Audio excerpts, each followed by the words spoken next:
Welcoming now the head man here at the University of Miami, Mario Cristobal. Thanks so much for joining us. Before we talk football, though, you ragged on us when you walked up to the set and said, I thought we'd see you in the weight room this morning. Where were you guys?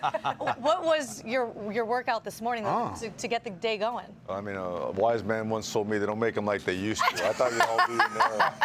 That cuts me deep to hear that. The bar set for you. We had your whey protein, 900 milligrams of whatever you need. So, but we'll make up for it at lunchtime. Good deal. Coach, I know a lot of the focus has been on the offense with Cam Ward, receivers coming back, but secondary-wise, how's the DBs been playing? I think so far in camp, I think the defense has gotten the better of the offense maybe one or two more times than the offense has gotten them.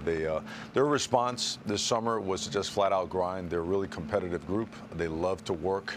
And they're just driven, very hungry, and they've come out and they've played. And we've challenged them now, because we do a good number of things, and they've been excellent.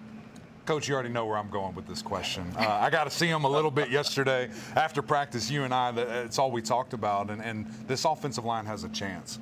What is the difference in your eyes, having been here for 3 years, what they look like now and who they are today? Well, there's an old saying, mass kicks blank, right?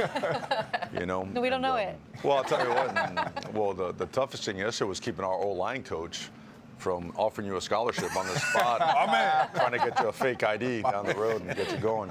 No, the biggest thing is, size, power, besides the girth and besides the ability to move people, just the right mentality and work ethic.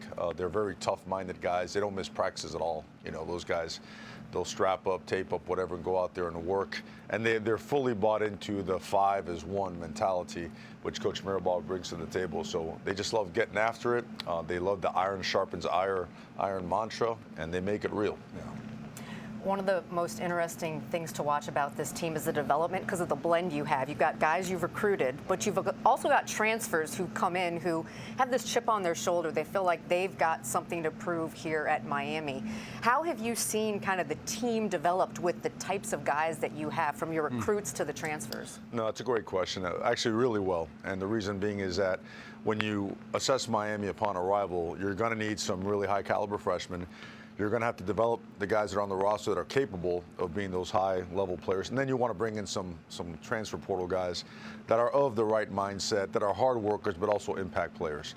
That's a good sandwich. You get those guys on the bottom to keep working their way up. You get those guys that have experience, that are mature, to not only perform well, but to lead and make sure that they help develop those guys.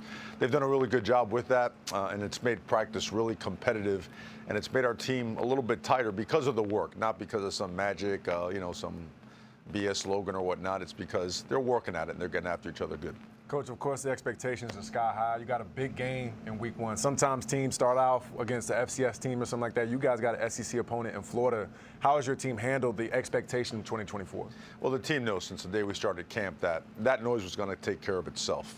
That rivalry is about as intense as it gets, and we all know that, but 100% of the focus has been on us and training camp. We have to get better at our systems, at communication, at technique, fundamentals, field zones, all that stuff, right? We got to coach better, we got to push better, we got to work harder, but we have to improve ourselves before we turn our focus to somebody else.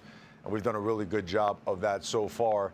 And you know what, Saturday we have our first scrimmage. So we're going to be able to put those guys to the test in our systems and find out who's closer to being a contributor to our program. What's the biggest thing you look for in those scrimmages? Because, guys can separate, guys can elevate, try to, fight for reps if there's any competition battles. But in your eyes, as the head coach, what do you want to see? Man. First of all, communication, right? I mean, can a guy actually digest and then put into play and implement what he's being taught to do, right? And from the sideline to now the headsets and then actual at the line of scrimmage communication. After that, technique and fundamentals, understanding what to do, how to do it, and why we're doing it that way. Third, compete. I mean, it should look like game day. Every single rep should look like game day. Every practice should look like game day. And then just flat out relentless effort, okay? On top of that, we plug in all the other stuff, ball disruption, ball security, right? All the things that are going to help you get better. And we're going to test them. We're going to run red zone, short yardage, goal line coming out, you name it. But all those things have to show up, and they have to show up strong on Saturday.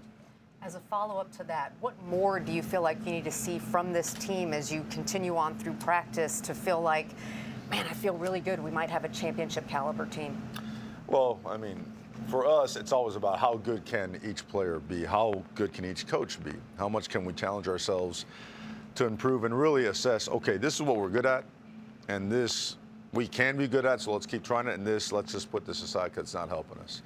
I mean, to do the simple stuff better, right? We feel good about our team. We've been working really hard for 2 years to put together a roster that we feel great about. And it's almost, I imagine it's what the NFL is like. You get guys late, right, in the summertime, or I'd say early in the summertime, but late in terms of the cycle, and you got to get them ramped up. Right. And they got to integrate with the rest of the guys. And they got to make it work, and they got to make it right. And so far, the processes have been really, really good, and it's due to the players. It's becoming more and more of a player-led team. The leadership council have become they've become men of action, not just words and talk and whatnot. They've become men of action, and so far, it's led to a great camp. We're looking forward today to talking to some of those men because I know you have a lot of good ones on this roster. Thanks for having us at practice today. We'll meet you in the weight room. Sound good? Can I get a rep on 707, Coach? Maybe? I so offered you first, so stop. I think that's a story for another day. We appreciate you, Coach.